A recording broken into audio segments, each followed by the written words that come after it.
আপনাদের স্বাগত বিনোদন জগতের নানা খবর নিয়ে সিনে টাইমে আমি চয়নিকা।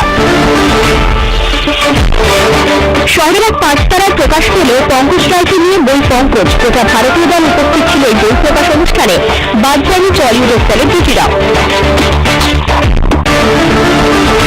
বাংলার ক্রিকেটে তিনি প্রথম নবজাগরণ ঘটান। 43টি টেস্টে তাঁর ঝুলিতে রয়েছে 5টি সেঞ্চুরি। বেনু মানকারের সঙ্গে জুটিতে রয়েছে বিশ্ব রেকর্ডও। বাংলার পঙ্কজ রায়কে নিয়ে একটি বই প্রকাশিত হল দ্বীপ প্রকাশনী থেকে। শহরের এক পাঁচতারায় এই অনুষ্ঠান ঘিরেছিল তারকার ঢল। সচিন তেন্ডুলকর, মহেন্দ্র সিং ধোনি যেমন উপস্থিত ছিলেন, তেমনি টলিউড সেলিব্রিটিদের উপস্থিতিও ছিল চোখে পড়ার মতো। ক্রিকেট ইতিহাস হয়তো কিছুটা হলেও নিশ্চিত এই মানুষটিকে নিয়ে। তাকে নিয়ে যত না কথা হয়, তার চেয়েও বেশি কথা হয় বেনু মানকারের সঙ্গে তার ঐতিহাসিক 413 রানের জুটি নিয়ে। ভারতীয় ক্রিকেটার হিসেবে বাংলার ক্রিকেটে যিনি নবজাগরণ এনেছিলেন, সেই পঙ্কজ রায়ের নানা অজানা দিক নিয়ে একটি বই প্রকাশ পেল। বইটির নাম পঙ্কজ।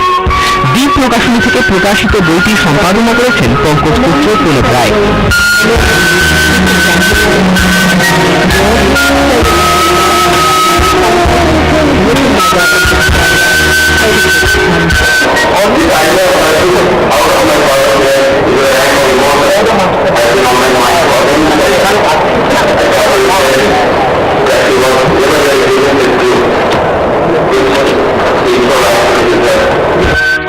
বইটি প্রকাশ উপলক্ষে শহরের এক পাঁচতারায় ছিল চাঁদের হাট। হাজির গোটা ভারতীয় দল।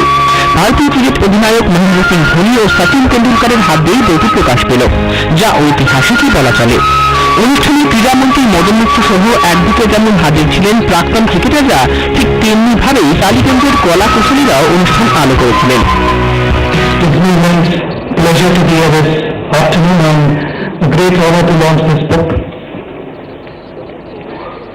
Unfortunately,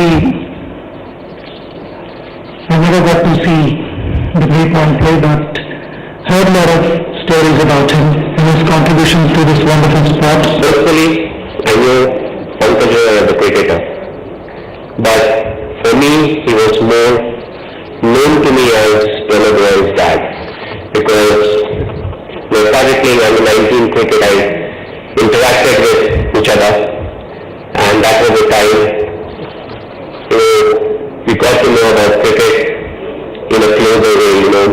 His views about cricket were very different to the kind of cricket we play nowadays. আসলে বাঙালি জাতির দৈন্যতার কারণে হয়তো এই মানুষটির জীবনের নানা দিক আমাদের কাছে অনেকটাই অজানা ছিল।